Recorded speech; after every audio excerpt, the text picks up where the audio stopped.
Disconnects, the parts pusher goes up against the back of the part. When crimping terminals, the parts pusher is going to go over the back of the go over the top of the ring and up against the back of the barrel. I'll show you this now.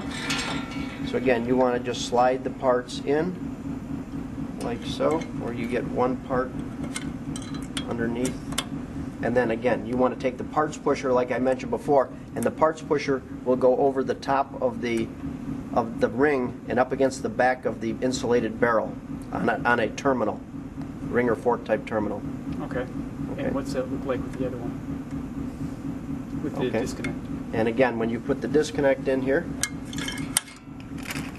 what we'll do is slide these parts in here like so.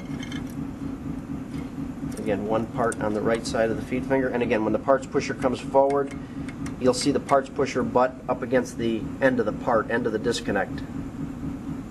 Okay. Your solder slugs, the letter on the rings here on your applicator control how tight of a crimp you get, how tight of a crimp you get on your conductor of your wire. If you go from the letter E to D, you will tighten up your crimp, and these letters move in 4,000 increments. If you want to loosen up your crimp, you go from E to F, and it'll loosen up the crimp 4,000 increments.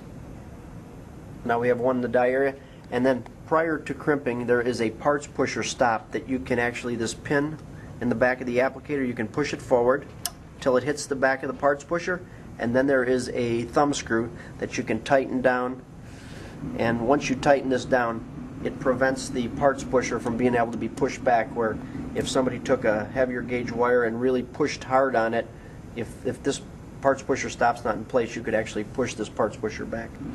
With this parts pusher stop in the back here,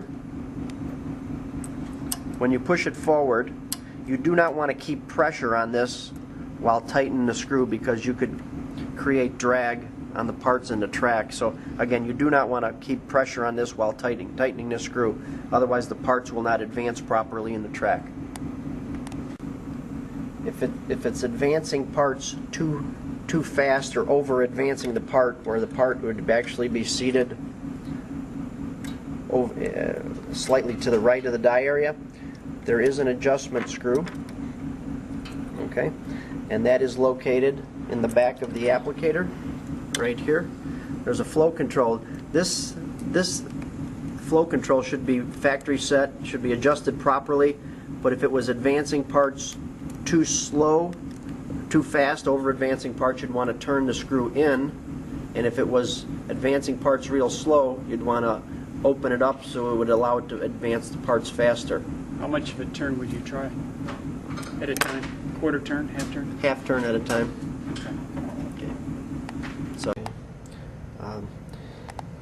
if you're getting a low pullout where the wire is pulling off the terminal at less than what the UL recommends, the first thing I would do is crimp a solder slug to check your shut height.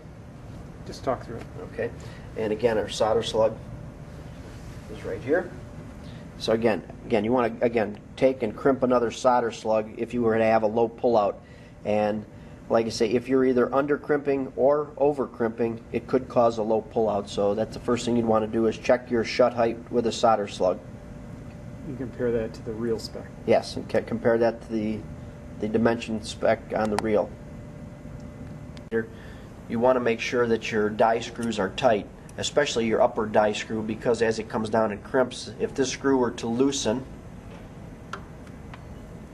what happens is, you see how your die can drop down a little bit. If that die drops down, it can come in contact with the lower die piece and chip an edge on the die, cause damage. So again, you want to make sure that your upper die screw is completely tight, and also that the lower one really shouldn't come loose very easily, but you should want to check and make sure that they're tightened in all the way.